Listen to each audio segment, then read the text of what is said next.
Laymen's evangelical fellowship స్థాపకులు ఎన్ దానియేల్ గారు 1957వ సంవత్సరం ఏప్రిల్ 3వ తేదీన చేసిన ప్రసంగం. యోహాను సువార్త 17వ అధ్యాయం 3వ వచనం. అద్వితీయ సత్య దేవుడు అయిన నిన్నును నీవు పంపిన యేసుక్రీస్తును ఎరుగుటయే నిత్య జీవము. నిత్య జీవము, నిత్య సత్యము మరియు నిత్యమైన సూత్రాలు అని వాటిని గూర్చి యేసుక్రీస్తు మాట్లాడుతూ ఉన్నాడు. ఆయన సర్వ శరీరుల మీద శక్తిగలవాడై ఉన్నాడు. ఆయన నిత్య జీవాన్ని ఇస్తాడు. యేసు ఈ జీవాన్ని కలిగి ఉన్నాడు. జీవమును నిత్యమైన దాన్నిగా చేయుటకు నిత్యమైన సూత్రాలను యేసు ఈ లోకంలోనికి తెచ్చాడు. పాపము నీకు శత్రువు, అది నీ శరీరాన్ని పాడు చేస్తుంది, అది నీ ఆత్మను విసిగించే శత్రువు. జీవం కొరకు మరియు దేవుని లక్ష్యాల కొరకు అది నిన్ను నిష్ప్రయోజకునిగా చేస్తుంది.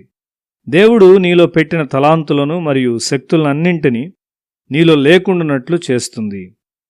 దేవుడు నీలో పెట్టిన శక్తులు తరిగిపోతాయి. నూతన జన్మ ద్వారా క్రీస్తు జీవమును నీలో నీవు పొందుకున్నంత వరకు ఆత్మీయ సంగతులను నీవు రుచించలేవు. నూతన జన్మ అనుభవం ద్వారా మాత్రమే ఒకే నిజదేవుని నీవు తెలుసుకొనగలవు. నీ యవ్వనకాల ప్రారంభంలో ఆయన ఎరుగుట ఎంత దీవెనకరంగా ఉంటుంది. ఒక గొప్ప లక్ష్యముతో ఆయన నిన్ను సృష్టించాడని, నీ కొరకు ఆయన ఒక గొప్ప ప్రణాళిక కలిగి ఉన్నాడని, ఆయన శక్తినంతటినీ నీలో పెట్టుటకు ఆయన ఇష్టపడుచున్నాడని నీవు తెలుసుకున్నప్పుడు అదెంత గొప్ప దీవెనకరంగా ఉంటుంది.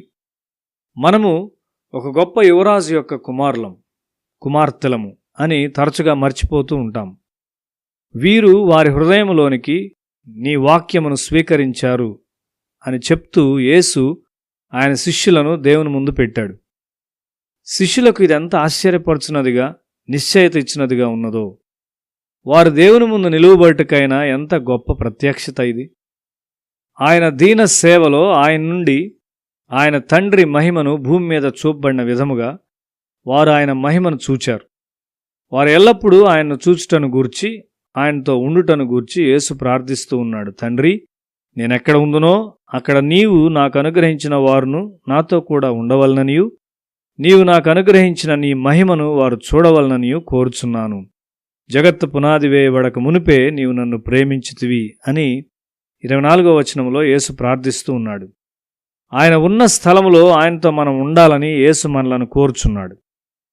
విజ్ఞాన శాస్త్రవేత్తలు భౌతిక నియమాలను కనుగొనుటకు శ్రమిస్తారు. అయితే దేవుని నిత్యమైన సత్యాన్ని స్పష్టముగా, సంపూర్ణముగా మనకిచ్చుటకు క్రీస్తు వచ్చాడు.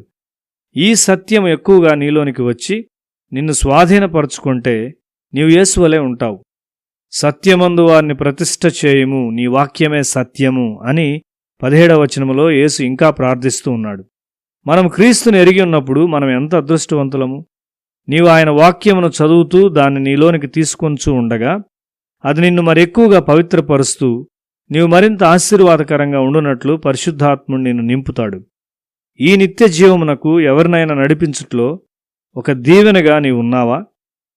యేసు వాక్యమును మనకిచ్చాడు.